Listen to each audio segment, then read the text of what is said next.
Donc, Monsieur C, 45 ans, sans antécédents psychiatriques ni médicaux, est hospitalisé pour des troubles du comportement rapidement installés depuis 36 heures au quatrième jour du mois de Ramadan. Des troubles du comportement, voilà. Rapidement installés, ça c'est bon. Être depuis 36 heures au quatrième jour du mois de Ramadan. Donc, il a du mal à tenir en place, parle beaucoup, dort peu, il semble par moments très complexe, comprenant mal les propos du médecin qu'il prend pour son voisin, se croit à son travail, oublie au fur et à mesure ce qu'on lui dit, paraît légèrement somnolé par instant, à d'autres semble très inquiet. Où suis-je? Qui vous aide? Demande-t-il aux personnes présentes. Brusquement, il jette un objet dans un coin de la pièce, comme pour se défendre d'une vision terrifiante. Son visage a un aspect érythrosique avec des télangiectasies.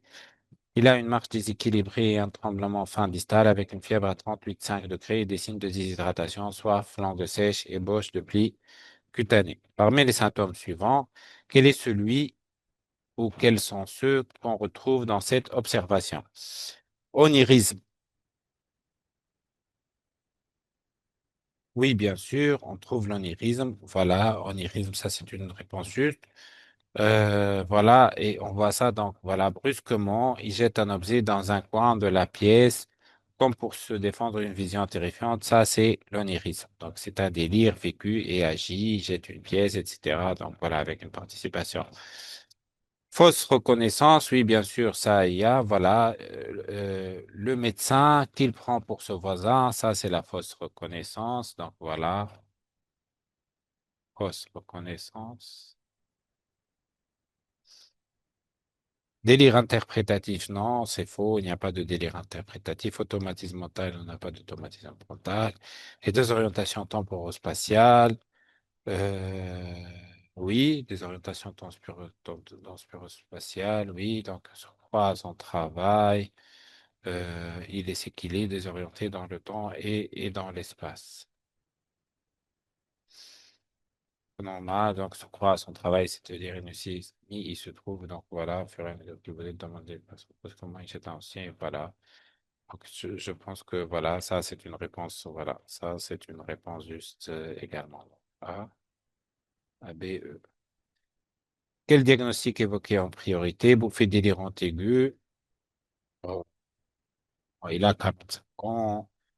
Voilà, il a des troubles de la conscience, il y a une perplexité osseuse, non? Donc voilà, c'est un état, c'est un délirium qu'on évoque au premier en priorité. En priorité, vu l'âge, tous les éléments symptomatiques, voilà,